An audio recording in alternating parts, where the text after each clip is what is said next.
Good afternoon, everyone.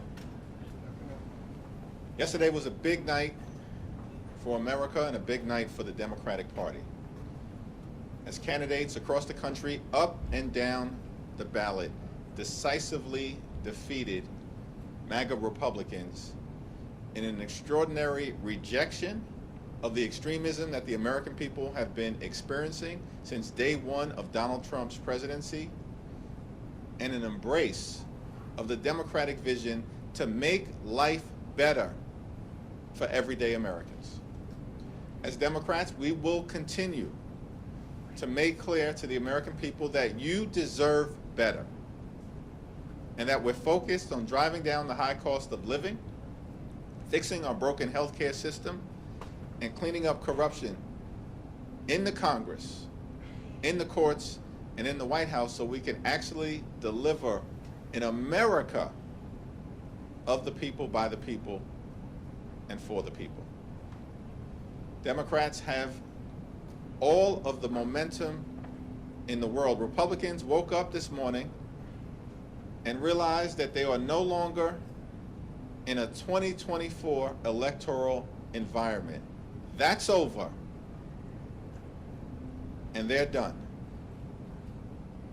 They've lost any temporary progress that they've made with working class Americans, gone. Any progress that they've made with the Hispanic community, gone. Any progress that they've made with younger Americans, gone. Because the American people have had enough of the extremism, enough of the lies, enough of the broken promises, enough of putting the wealth and the excess in the face of the American people. Most recently, what was on display down in Trump's luxury resort in South Florida, enough of the excess, the corruption, and the lack of focus on the issues that matter. Democrats in the House will continue to lead on the issue of affordability, will continue to lead on the issue of health care, and will continue to lead on the issue of making this great country the best version of herself. And our field general leading the charge in connection with what will happen next November when Democrats take back control of the United States House of Representatives is the DCCC Chair, Suzan DelBene. Thank you, Mr. Leader. Thanks everyone for being here, and thank you for your leadership just through this incredibly tumultuous time. Yesterday, from coast to coast, voters sent a resounding message that they reject the Republican agenda. They are raising costs on everything from healthcare, housing, utilities, their efforts to they rejected their efforts to blatantly rig the system to stay in power. Voters in California stood up and rejected Republicans' attempts to rig the midterm elections and deny people in California their representation in Congress. California was significant because it showed that voters won't let Republicans cheat their way to win. The passage of Proposition 50 is a victory for free and fair elections. It proved that the public understands what's at stake and that Democrats are fighting to level the playing field and respond to the outrageous and un-American attempt by Republicans to rig the elections. The Prop 50 vote also sends a message that while we didn't ask for this fight, that Democrats and the American people are ready and willing to fight back against this Republican scheme. Whether it's California, Virginia, Maryland, Illinois, or other states, we are prepared to fight back on every possible front, every step of the way. Last night's results also affirmed what we've been building here at the DCCC all year is the right recipe to win in 2026. In Virginia and New Jersey, voters overwhelmingly rejected the Republican vision that puts the wealthy and the well-connected over the needs of everyday families. It's a testament to the quality of candidates like Mikey Sherrill and Abigail Spanberger. our colleagues and now soon-to-be governors. They're both former red to blue candidates. They're former House frontline members that flipped their seats in 2018.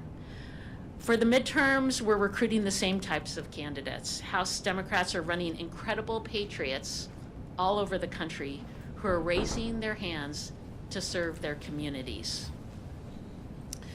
They come from different backgrounds, different walks of life, but they are all united in their shared singular passion to fight for their communities, to make a difference, to work to lower costs and to improve the lives of working families. And they are ready to work hard. We cannot take anything for granted, and our candidates are out there working hard for every vote. Meanwhile, Republicans are only focused on how they can bend the knee to Donald Trump and rubber stamp his disastrous policies. Now, I say a lot, and I will say it again because it's true. Our great candidates are the difference. They are the ones who make the difference in our mission to take back the majority.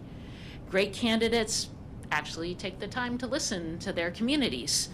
If Republicans were actually listening to their communities, they'd know that people are hurting, they are struggling, all because of the reckless Republican agenda and their harmful policies. House Republicans are wrecking our economy, and people are struggling day to day. They are personally feeling how bad the economy has gotten under the Republican trifecta. Groceries, utility bills, housing, healthcare, childcare, everything is getting more expensive because of House Republicans. Trump and House Republicans promised on day one to lower costs, and they've broken that promise over and over and over again. It's going to cost them the House majority. All year we've been saying that Republicans are running scared, and last night showed us why. By every metric possible, we are seeing the American public sour on Republicans' disastrous record of broken promises. And it's why voters are going to reject them in the midterms. House Democrats have the better message. We have stronger candidates, more resources, and as we saw last night, a favorable political environment. The American people are with us. And that's a big, big reason why we're going to take back the majority in 2026. Thank you, and I'll open it up for questions. Mariana. Through line between the success we saw in Virginia and New Jersey and also down in New York is obviously the message of affordability is one that House Democrats have been talking about throughout the year.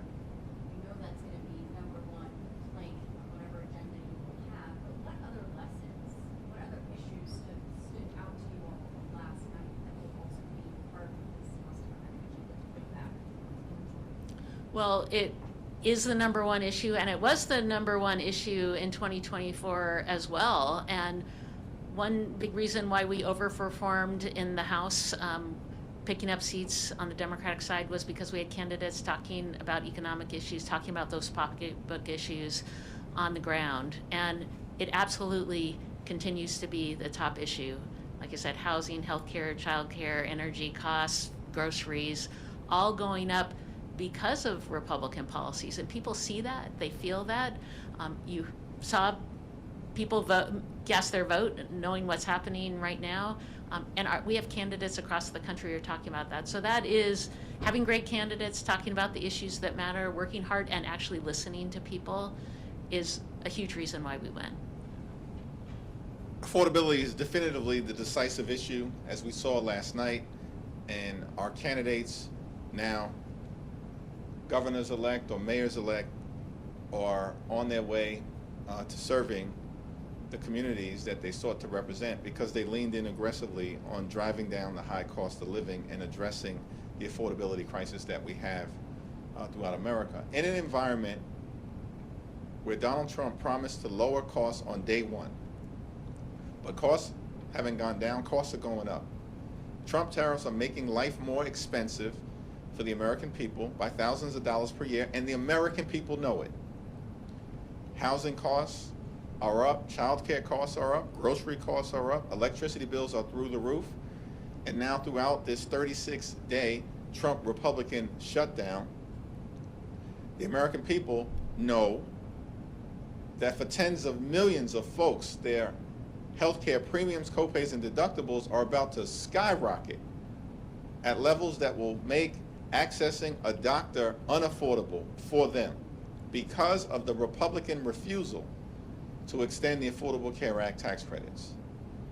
And so we're in an environment where Democrats are going to continue to lean in on lowering the high cost of living because America is too expensive right now, and continue to make clear that Republicans haven't done a damn thing to make their life more affordable, and in fact, they've done the opposite, which is to make life more expensive for working class Americans, middle class Americans, and everyday Americans. At the same time, what is also interesting is that you saw decisive Democratic victories in other parts of the country that clearly also signal the national environment that we're in. Sweeping the state Supreme Court races in Pennsylvania, a battleground state that Donald Trump just won last year. Winning down ballot statewide races in Georgia for the first time in 20 years. That's an indication of the environment and a rejection by everyday Americans of the extremism that Republicans have unleashed on the American people. And thanks to great leadership from Governor Newsom, who's done a phenomenal job leading the Prop 50 effort side by side with the congressional delegation led by Zoe Lofgren, Pete Aguilar, and Speaker Emerita Nancy Pelosi, side by side with our partners in organized labor, side by side with the California legislative leaders. It was an all-hands-on-deck effort to get Prop 50 over the finish line decisively. But Prop 50 didn't involve an individual name on the ballot. It was an idea that we have to stop Trump from stealing the midterm elections and give the American people the ability to decide who should actually represent them in the Congress after the 2026 midterms. Thank you, Chair. Following up on Prop 50, Republicans, they filed a lawsuit this morning in an attempt to block California's greenhouse maps. What's your reaction to the lawsuit? Does that pose any concerns to the effort to, as the leader has said, to offset some of the attempts that Republicans have made to gain what Democratic seats through this decade? First, I'd say it's interesting that Donald Trump goes to the Republicans in Texas and says, give me 5 seats, and Republicans say, yes, sir, and they think that's okay. The people of California, who got to have a vote and a voice, Republicans don't think that's okay. I think that says everything about where Republicans stand. It's a frivolous lawsuit. Everything that was done in California was done consistent with the Constitution at the state level, with the United States Constitution, and with Section 2 of the Voting Rights Act. Compare that to Texas, where everything was done to undermine the Voting Rights Act and violate the Constitution, because the 5 districts that were targeted by Donald Trump and Texas Republicans were all represented by African American or Latino members. All 5 that they want to wipe out as part of their effort to rig the midterm elections. And we expect that there will be a decision sometime soon from a 3-judge panel in Texas that might conclude that what was done by Texas Republicans was unlawful. And that's very different, as Susan pointed out, than what the people decided in California to make sure that they had a fair map that we would be determined by them as individuals, citizens of California, and not Donald Trump and his MAGA extremists. You mentioned that for Democrats, the number one issue is affordability and Pocketbook issues. For Republicans, what we saw this past yesterday was the focus on social issues, cultural issues, such as trans issues. How are you, I guess, directing candidates here, how to respond to those attacks?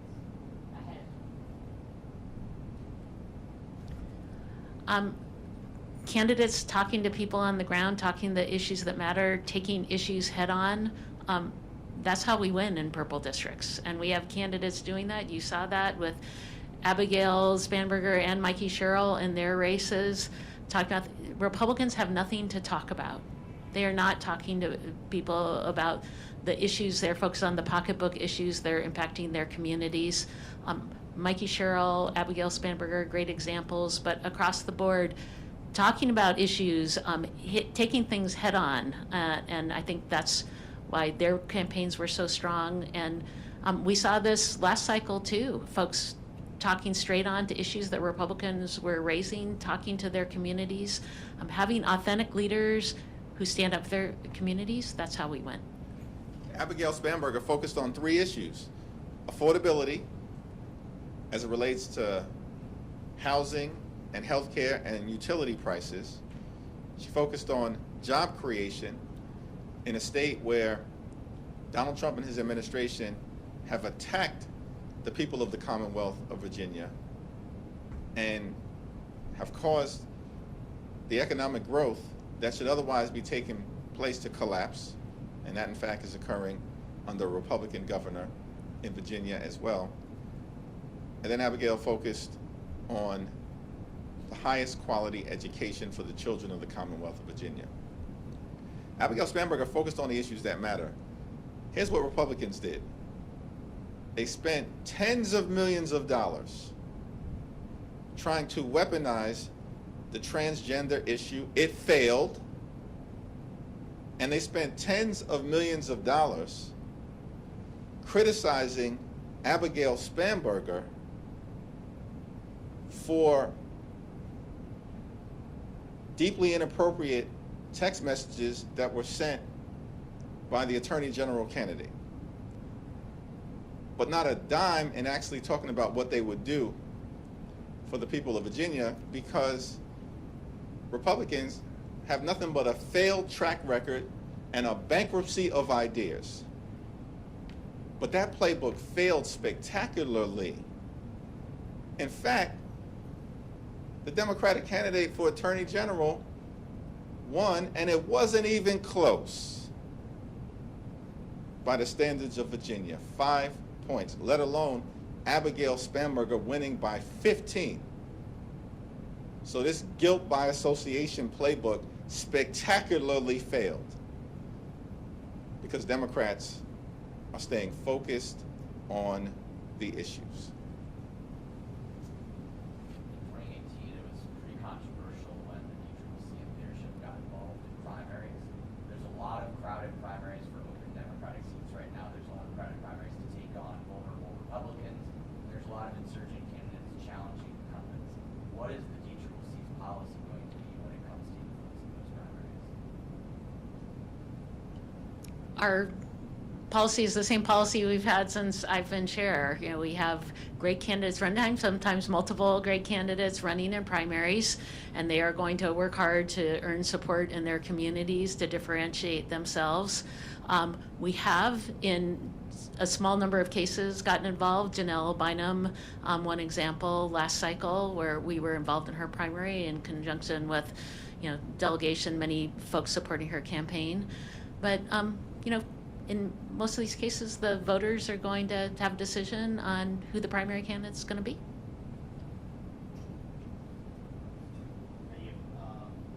Senator Sanders, just to follow up on that question, a short time ago, was asked about particularly primaries. He said, of course, there's a division within the Democratic primary. How do you guys think about some of these competitive primaries when it comes to trying to put forward a unified message going ahead? Well, the DCCC focuses on swing seats, defending our frontline incumbents, all of whom are on their way to winning re-election, and flipping red seats blue. And the DCCC has never gotten involved in primary dynamics that involve safe Democratic seats, and that policy has not changed. Earlier today, President Trump said the shutdown had probably hurt Republicans in elections, especially in Virginia. I'm wondering if that gives you any encouragement that this could kind of bring Republicans to the table for negotiations to have shut down. The responsible thing to do, and this has been the case since October 1st, is for Donald Trump, Mike Johnson, and John Thune to sit down with Democrats on Capitol Hill who represent half the country so we can reopen the government, enact a bipartisan spending agreement that actually makes life better for the American people, including as it relates to driving down the high cost of living because America is too expensive, and decisively addresses the Republican health care crisis that is crushing people all across America. Working class America, small town America, rural America, urban America, the heartland of America, and black and brown communities throughout America. Republican policies are crushing people, particularly as it relates to the cost of living and health care, and the American people are rejecting that extremism, and we saw it on full display from coast to coast and everywhere in between last night. To follow up on that. Last question. To follow up on that, what message do last night's election results send to Senate Democrats who were going into last night? Some of them were starting to talk about progress, compromises, things like that. So what message does kind of the overwhelming support for Democrats last night and focus on healthcare send to them? Well, we've said from the very beginning that we will consider anything in good faith that emerges from the Senate that is bipartisan nature, that reopens the government, that decisively addresses the Republican health care crisis, particularly as it relates to extending the Affordable Care Act tax credits, and that actually involves a spending bill that makes life better for the American people, not worse, which is why we have continued to maintain, and Senate Democrats have shown great leadership, led by Chuck Schumer, that we will not support a partisan Republican spending bill that continues to gut the health care of the American people. That was our position in September, that's been our position throughout October, and it remains our position in November. Thank you.